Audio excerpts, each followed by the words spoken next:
A esta hora saludamos ya con Walter Spurrier, analista económico. Economista, muy buenos días, qué gusto tenerlo acá.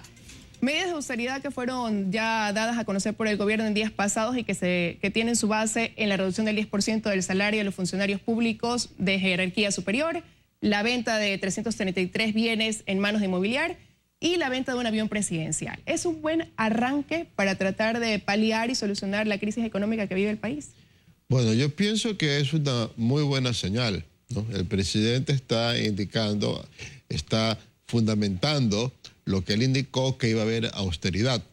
Y son estupendos pasos. Ahora, eso nos debe indicar que habrá alguna segunda fase en el cual haya una reducción más profunda del gasto público para reducir el déficit, puesto que estas cosas en su conjunto, dentro del enorme tamaño del Estado, no pesan tanto, ¿no? Pero, como decimos, es un buen principio. Pero netamente una segunda fase dirigida nuevamente enfocada al gasto público, o también quizás de alguna manera enfocada ya al ciudadano común y corriente, que tenga que sumar y apoyar este deseo de poder salir de la crisis económica que vive el Ecuador. Es una combinación de las dos cosas. Tenemos que ver esto como una foto y como una película. Como una foto, o sea, la situación actual, hay una brecha muy grande y va a haber que incrementar ingresos y reducir gastos. En la medida en que no se reduzcan tantos gastos, entonces van a tener que aumentar más los ingresos. Por eso es de que lo ideal es de que sea dando y dando, ¿no? Si se va a pedir al ciudadano en general un sacrificio vía mayores impuestos o menores subsidios, a su vez el gobierno, el sector público debe sacrificar un recorte profundo en el gasto. Esa es la foto. La película es de que si la economía crece, y no como está previsto, pero como está previsto va a crecer muy poco en los próximos 4 años, si la economía fuese a crecer de una manera importante, entonces eso generaría más ingresos fiscales. Y por lo tanto, esa vendría a ser la película. Esa es la segunda fase de lo que tiene que hacer el gobierno. Cómo dar las señales para que arranque la economía, se mueva más, crea más ingresos y ayude a reducir el déficit. La palabra paquetazo crea terror y evidentemente el presidente Lenín Moreno se ha mantenido firme en decir que no habrá la aplicación de un paquetazo, pero estos anuncios que pueden ser dilatados cada cierto tiempo, así de 3 medidas en 3 medidas, podrían convertirse quizás en paquetitos y no en paquetazos. Bueno, en este caso las medidas que ha anunciado el gobierno afectan esencialmente a los funcionarios de un nivel relativamente alto en el sector público, no afecta al ciudadano en general. Más bien, la venta de los bienes de Inmobiliar, ideales que lo hicieran otras instituciones del Estado, es algo positivo porque salen al mercado bienes que los emprendedores o las familias pueden encontrar interesante adquirir. El asunto es de que como estamos dolarizados, eso pues tiene sus dos lados de la moneda. La una es que quien recibe un salario mientras conserva su empleo está asegurado que sus ingresos no van a caer. Antes, con moneda propia, los paquetazos significaban que los salarios iban por el piso. Eso ya no hay, ese tipo de paquetazos no hay, pero que haber medidas vía alza de impuestos o reducción de empleos públicos o una combinación de eso, sí va a haber. Va a haber y hay que estar preparados para eso. Ahora, a 36.818 millones asciende el monto de la proforma presupuestaria para lo que resta de este 2017. Yo le decía a colegas suyos, algunos analistas, que consideran que esta proforma ha sido realizada en base a sobreestimaciones. ¿Y por qué? Porque uno de los puntos en que se fundamenta es la recaudación a través de la forma tributaria, de impuestos. Pero no se puede comparar la primera mitad del año con la segunda, porque en los primeros 6 meses se contemplaba un 14% del IVA, la recaudación a través de estos 2 puntos de incremento que tuvimos, la recaudación del impuesto a la renta y estaban las salvaguardias. Pero sin embargo se establece un monto similar a los primeros 6 meses del año. Sí, eso es muy posible que haya algunos ingresos tributarios que estén sobreestimados, pero probablemente lo importante va a ser cuando, a raíz de que se presente la proforma de 2018, porque esta es de 2017, y la de 2018 ya viene, porque estamos pues a un paso del 2018, tendrá que venir en septiembre o quizás un poco después. Ahí va a tener que venir acompañado con una propuesta de medidas económicas. donde habrán algunas que incrementen el ingreso de manera importante. O sea que realmente lo que tenemos que enfocarnos es en el futuro. ¿Qué medidas van a tomar para incrementar los ingresos y cuáles para reducir los egresos? Y realmente el que cuenta va a ser el presupuesto del 2018. El 2017 ya está ejecutado en 2/3 partes.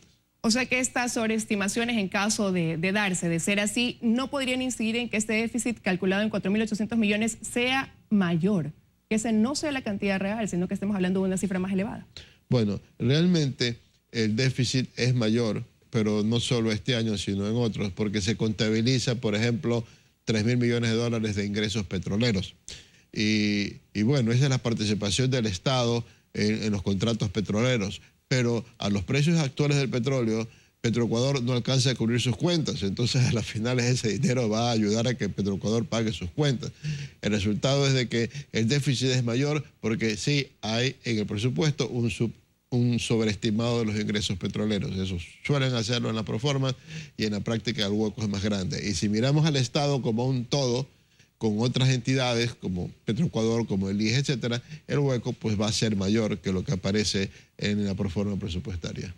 Ahora, usted dice que algo que pesa y repercute sin duda en la economía de nuestro país son estos sobreprecios en contratos de obras que han sido millonarias y que debería analizarse el costo-beneficio, si realmente esa inversión de dinero, y en muchos de estos casos, obras que ahora forman parte de cuestionamientos por corrupción, han beneficiado en lo que se esperaba y proyectaba el país. Bueno, ese es el problema, que a veces da la impresión que ciertas obras se han contratado por la coima que que las acompañaban. Veamos, por ejemplo, en el caso del sector eléctrico. Es bueno hacer una central hidroeléctrica, es bueno hacer 2 centrales hidroeléctricas. Hemos hecho 8 de golpe. Entonces, hemos invertido una enorme cantidad y con deuda, pero no tenemos a dónde vender tanta electricidad, no consumimos tanta electricidad, entonces es una inversión excesiva y el préstamo hay que pagarlo. ¿Y qué beneficio tenemos si el agua tenemos que botarla sin generar electricidad porque realmente no hay suficiente consumo para tantas plantas?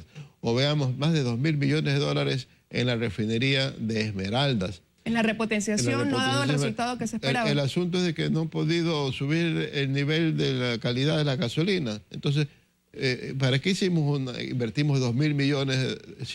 Para mantener el mismo octanaje. El mismo octanaje y no se aumenta el volumen. O sea que realmente, ¿qué hemos sacado con esos 2.000 millones? O hay carreteras que se han hecho, estupendas carreteras, pero a lugares donde no hay tráfico, no hay movimiento económico, entonces la carretera no se va a pagar. El hecho es, si en 10 años hemos hecho tan masiva inversión en infraestructura, ¿por qué esa masiva inversión no ha significado una más bollante actividad económica que esté generando ingresos para pagar los créditos? Al contrario, nos está ahogando la deuda y encima no tenemos crecimiento económico. A lo mejor hacer ese balance de lo gastado versus lo que debió gastarse permitiría entender al país por qué tenemos una economía que no crece y sin embargo tenemos una deuda altísima. Eso es exactamente lo que yo pienso que debe disponer el presidente Moreno. O sea, todo el mundo que recibe una nueva administración tiene que ver exactamente cómo están las cosas y señalar, incluso para definir responsabilidades. Es decir, mire, esto se invirtió tanto, esto rinde tanto, hemos perdido tanto en eso, así es como yo heredo la administración. ¿Pero usted cree que no se lo ha hecho cuando ya va a cumplir este gobierno casi 3 meses en el poder? No se lo ha hecho.